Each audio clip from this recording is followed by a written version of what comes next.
Good day mga kamadi, at tayo magluluto na naman muli ng ating paborito na ulam, Bicol Express. Ito po yung mga ingredients guys. At ito po yung gata guys.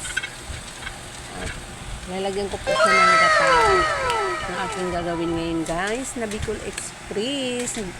Naghimay na ako ng bawang sibuyas. Ito na po siya guys. Ginisa ko na lang at pinagsama-sama ko na din para mapabilis kasi po ay busy ang beauty, charorot. Ito na siya guys. Tatakpan na lang yan ng mga ilang minutes. A few minutes mga later. 15 minutes pwede na siya guys. At bubuksan mo ulit at lalagyan na rin ng NANI?! Omae wa mou shindeiru. Guys, ayan na siya guys. 15 minutes. Antay ka, abang-abang. Bahala ka guys. Kung nagagawin mo sa buhay, basta abangan mo na lang guys.